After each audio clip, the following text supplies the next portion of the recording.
Frank Thomas, Pete Rose, Alex Rodriguez, and I'm Kevin Burkhardt. And let's start with Miguel Montero. You know, Frank, I really liked what he said to Ken Rosenthal in that interview there. And, you know, I said, hey, Joe, give me a chance. Let me come off the bench and help you. Wasn't even sure he was going to hit there. Oh, but did he ever hit? He's always been a great power hitter.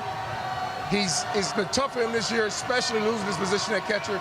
But he did not pout all season long. He just wanted a chance to help the team in any kind of way he can. Wonderful interview. It paid off big tonight. A grand slam to win this ball game. What a night for Miguel Montero in one swing. Don't hang it 0-2, man. Oh, yeah. He hung it up there, and he went downtown. And you know, what a weapon for Joe to have Miguel Montero and Contreras. I think he had the chessboard covered. And I thought Roberts made the right move, and it worked out well for the Cubs. Yeah, there's a lot of managerial stuff going on there. And so people are saying, okay, well, why in the world would you let Joe Blanton pitch to Miguel Montero?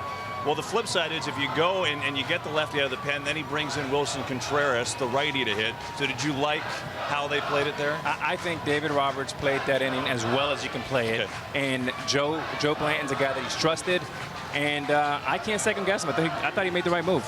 Do you think there's a clubhouse left since they took Lester out? No. How many second-guessing opportunities we have in this game? We had a lot just watching the game. I mean, there were a lot of moments in this game. If it didn't work, I mean, the Cubs, you got to give them credit, right? So Chapman's blown a couple here in the playoffs, hasn't stopped them.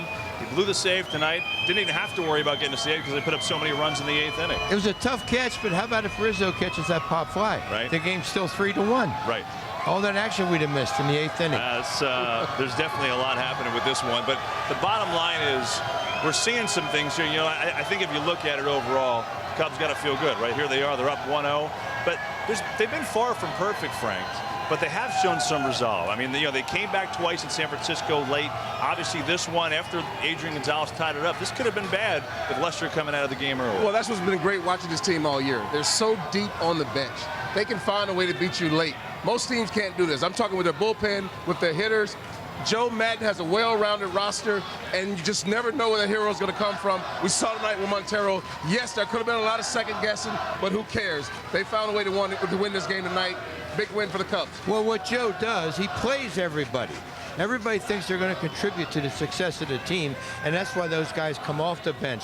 That's why they go in there and steal bases, play defense, long man, short man, whatever you need, that's what he gives them. You know, Pete, this is a bad loss for the Dodgers. Yes. It would have been a heartbreaker for the Cubs because they had their #1 guy. Yes.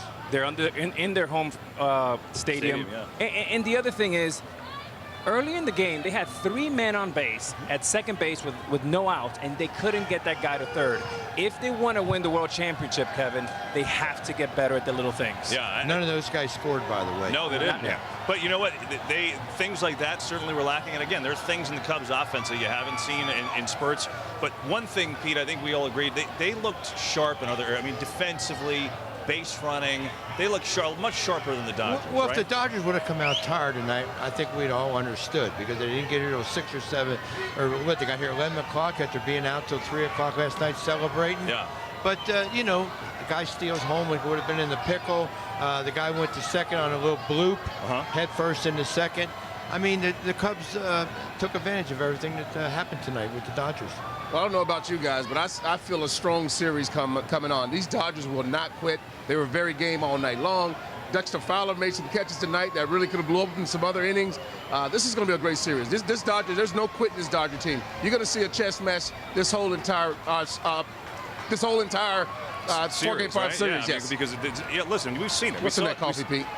Exactly. That's some strong coffee you got going on there, Frankie. You know, Frank, I agree with you, Frank. I mean, Dodgers got to be feeling really good about themselves. They battled John Lester.